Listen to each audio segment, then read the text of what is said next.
नाम आद्य अर्पिता केसी मु मानपुर सरकारी उच्च विद्यालय छात्री अटे और 10वीं श्रेणी पढ़ुची। यही आम स्कूल आज मंडल स्तरीय सुरभि कार्य अनुष्ठित होती समस्त प्राय बहुत अनेक स्कूल पिला माने आसिक ये योगदान करिसेंती सेतिपई आमे समस्ते बहुत खुशी अच्छु एवं आम आशा करूँ कि पिला मानकर किछि किछि गुण नहीं कि स्तर द्वारा से अधिक उच्चर उच्च स्थान को जापारे। आम तो बहुत खुशी अच्छे आम बहुत एंजॉय करूँ। नाम निश्चिप्रिया जना मुझे आम मानपुर स्कूल छात्री अटे। आम school Surabhi block level Surabhi कार्यक्रम होता मुझे बहुत गर्व अनुभव कर बहुत खुशी और आनंद भी बहुत मिलूँ। तो केते बहुत स्कूल भी आमर छात्र छात्री मैंने आसी तो भी देखिकी मन गोटे बहुत बड़ा एत आनंद मिलूँ तार तुलना भी करहबनी। शुभ्रांशु पुहाण दानगदी मंडल शिक्षा अधिकारी।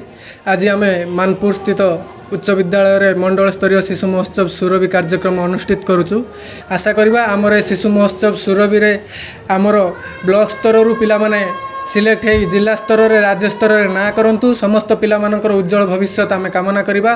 गवर्नमेंट रो ए जो प्रोग्राम पिलामानंकु प्रोत्साहित करवा पिलामानंक भितर थिबा कला को आगु नवा आ पिलामानंक भितर थिबा से पोटेंशियल को आगु नबारे बहुत सक्षम करुची।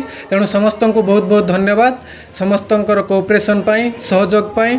आशा करवा ए कार्यक्रम आमर सफल हो। धन्यवाद। पार्टिसिपेट समस्त इवेंट रे आमर 35 टारू अधिका इवेंट है समस्त इवेंट रू जूनियर सीनियर पार्टिसिपेट करिसंती। कल्चरल प्रोग्राम मध्य अछि पिला मानकर इलोकेशन एसे डिबेट सबु प्रोग्राम रे पिला माने पार्टिसिपेट करूचंती। तेणु पिला मानकर से पार्टिसिपेट आमे जिला स्तर तापर राज्य स्तर को जाई पिला माने भल करंतु दानगदी मंडल रो ना रखंतु मंडल स्तर रे पिला माने सिलेक्ट हे राज्य स्तर रे मध्य सिलेक्ट होंतु एया कामना करबा। मु प्रभाकर साहू मानपुर सरकारी उच्च विद्यालय प्रधान शिक्षक। आज जो सुरभि कार्यक्रम हो प्रथम धन्यवाद देवी आमर मंडल शिक्षा अधिकारी को जे आम स्कूल को सुरभि कार्यक्रम बाछि थिबारु।